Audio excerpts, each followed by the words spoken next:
देश के अंदर आप देख रहे होंगे मोदी जी के नेतृत्व में 4 करोड़ गरीबों के एक एक मकान बन गए।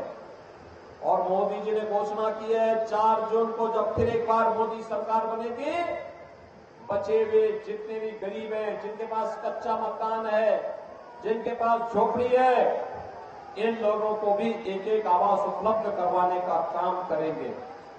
एक तरफ विकास सुरक्षा के मुद्दे को लेकर के काम करने वाली प्रधानमंत्री मोदी जी के नेतृत्व की भारतीय जनता पार्टी और सहयोगी दल है, जो विकास भी कराते हैं, विरासत का सम्मान भी कर रहे हैं।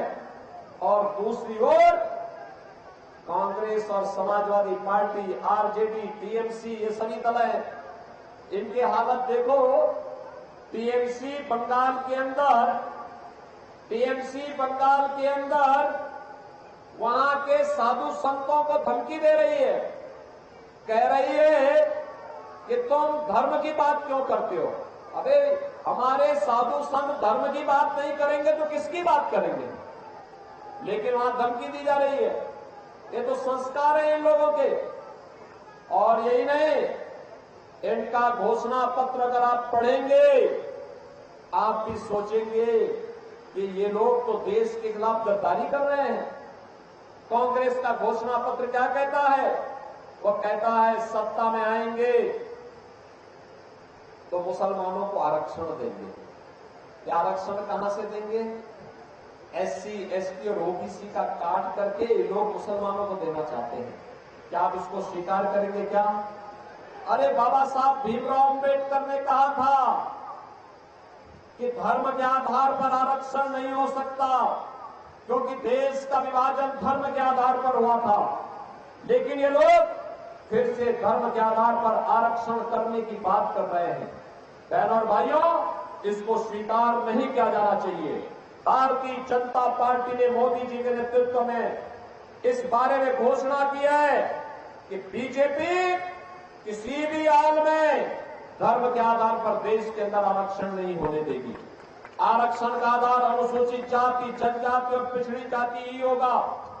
लेकिन कांग्रेस और समाजवादी पार्टी की इन साजिशों को, आरजेडी की इन साजिशों को भारतीय जनता पार्टी सफल नहीं होने देगी। ये अपने घोषणा पत्र में दूसरी बात कहते हैं कि सत्ता में आए तो पर्सनल लॉ लागू करेंगे। पर्सनल लॉ का मतलब जानते हैं आप? पर्सनल लॉ का मतलब भारत के अंदर तालिबानी शासन। तालिबानी शासन आप स्वीकार करेंगे क्या? तालिबानी शासन का मतलब बेटी स्कूल नहीं जा पाएगी, महिलाएं घरों में कैद होकर के रह जाएंगी। क्या ऐसा कुशासन हमें चाहिए क्या? 3 तलाक की कुप्रथा को ये फिर से जारी करवाएंगे। क्या आप इसको स्वीकार करेंगे क्या? बहनों और भाइयों, भारत के अंदर बाबा साहब भीमराव अंबेडकर के द्वारा बनाया गया संविधान ही लागू होगा। भारत के अंदर शरिया कानून हम लागू नहीं होने देंगे। तीसरी बात ये अपने घोषणा पत्र में कहते हैं कि सत्ता में आए तो अल्पसंख्यकों को उनकी खान पान की स्वतंत्रता देंगे। बहनों और भाइयों, मैं पूछना चाहता हूं, ऐसा कौन सा खान पान है, कौन सा खान पान है जो खान पान बहुसंख्यक खाता है लेकिन अल्पसंख्यक नहीं खाता है, या अल्पसंख्यक खाता है बहुसंख्यक नहीं खाता है? अरे बाटी चोखा आप भी खाते होंगे, वो भी खाता होगा। चावल आप भी खाते होंगे, वो भी खाता होगा। दाल आप भी खाते होंगे, वो भी खाता होगा। सब्जी आप भी खाते होंगे, वो भी खाता होगा। लेकिन एक जगह में आके ठहर जाते हैं, एक जगह में आके ठहर जाते हैं। जब कोई मुसलमान गौ कसी करने का दुस्साहस करता है, गौ मांस खाने की बात करता है, हिंदू वहां पे डर जाता है, कहता है नहीं, जन्म जन्म का नाता है, गौ हमारी जन्म जन्म का नाता है। बोलते हैं ना, क्या गौ कसी करने वालों को स्वतंत्रता देंगे क्या? क्या छूट देंगे क्या?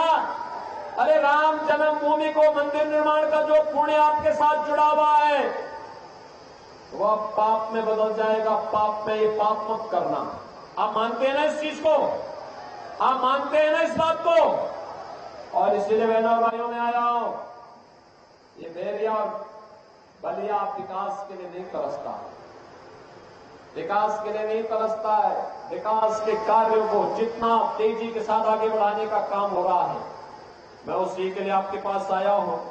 हमने तो यहां राजकीय पॉलिटेक्निक भी दिया है, एक राजकीय महाविद्यालय भी बैरिया में दिया है, इंटर कॉलेज भी बलिया में दिया है, और नौरंगा को प्रत्येक घर में सोलर लाइट देने की कार्रवाई के लिए भी 14 करोड़ रुपए स्वीकृत कराए गए। बहनों और भाइयों, बलिया में बस स्टैंड भी बन रहा है, मेडिकल कॉलेज के निर्माण के कार्य को भी तेजी के साथ आगे बढ़ाया गया है, वाटर वे के निर्माण की भी कार्रवाई तेजी से आगे बढ़ रही है, बाढ़ बचाव के कार्य को तेजी के साथ आगे बढ़ाया गया है। और मैं तो आपको यही कह सकता हूं कि बहनों और भाइयों, आपने बीजेपी को वोट दिया, बीजेपी सुरक्षा भी देगी, सम्मान भी देगी, विकास भी कराएगी और गरीब कल्याणकारी योजनाओं को भी तेजी के साथ आगे बढ़ाने का काम करेगी।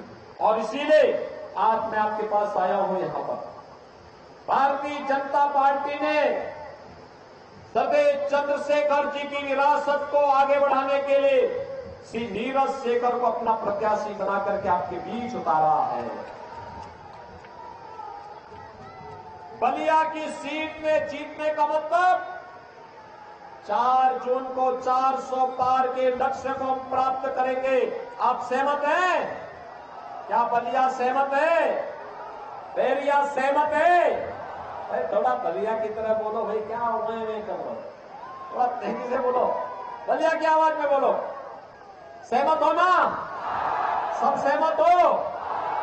नहीं, आप तो हैं ही, लेकिन ये जो पेड़ के नीचे हैं, सड़क के किनारे खड़े हैं, देखो एक गलती दया शंकर की है, एक कश्मीर चला गया था, आज ही सुबह पहुंचा है, नहीं तो पंडाल बड़ा बनाता तो पूरा प्रांगण भरा होता। लोग पेड़ों के नीचे खड़े हैं, पेड़ों के नीचे लोग खड़े हैं, सड़क के किनारे खड़े हैं, धूप में खड़े हैं। मैं उन सबसे भी कहूंगा, मैं आपका अभिनंदन करता हूं, आपके उत्साह के लिए मैं आपका स्वागत करता हूं। और तो सड़क के किनारे भी खड़े हैं, इधर भी खड़े हैं सड़क के किनारे, लेकिन मैं आपसे अनुरोध करूंगा कि बहनों और भाइयों, आप श्री नीरज शेखर जी को 1 जून को चुनाव जिता करके देश की संसद में फिर से भेजेंगे, भेजेंगे। अरे सड़क के उस पार वाले भी बोले, सड़क के किनारे जो पेड़ के नीचे खड़े हैं, आप बना के आप भेजेंगे। और इधर सड़क के किनारे सभी लोग सहमत है ना? लेकिन इसके लिए 2 काम करने पड़ेंगे। करेंगे? मेरी बात को मानेंगे? घर घर जाएंगे? आप में से जितने भी लोग यहां आए हैं, मैं आपसे अनुरोध करूंगा कि आप में से अभी हमारे पास 6 दिन है प्रचार के लिए। इन 6 दिनों में हर व्यक्ति जो राम भक्त है, जिसको देश की चिंता है, जिसे आत्मनिर्भर और विकसित भारत के बारे में जिनके मन में एक तड़प है, भारत माता के प्रति जिसके मन में गौरव का भाव है, उस हर व्यक्ति से मैं अनुरोध करूंगा कि वह इन 6 दिनों का उपयोग करें। ये 6 दिन हम देश के लिए देंगे, और देश के लिए किस रूप में देंगे? हर दिन 3 घंटा, 3 घंटे का समय। इन 3 घंटों में आपको प्रतिदिन 10-10 परिवारों के साथ संपर्क करना है। 10 परिवार में, एक परिवार में 4 लोग होंगे, किसी में 5 होंगे, किसी में 6 होंगे, किसी में 3 होंगे। प्रत्येक सदस्य से मिलकर के अनुरोध करना है। अनुरोध यही करना है कि मोदी जी के नेतृत्व में विकसित भारत बनाने के लिए, राम राज्य की परिकल्पना को साकार करने के लिए श्री नीरज शेखर को चुनाव जिताकर भेजना है। कमल चुनाव चिन्ह को, चुनाव चिन्ह कमल के लिए वोट मांगना मांगेंगे, मांगेंगे। पेड़ के नीचे वाले भी, आपके पास तो बहुत अच्छी हवा आ रही होगी पेड़ की, मांगेंगे ना? और दूसरा कार्य, 1 जून को 10 बजे के पहले पहले उन सभी मतदाताओं को मतदान केंद्र में ले जाके मतदान कराना है। कराएंगे? करा देंगे। देखो आज भी मतदान हो रहा है, जहां पे कार्यकर्ता जनता जनार्दन सक्रिय है वहां 30% मतदान 11 बजे तक संपन्न हो चुका था।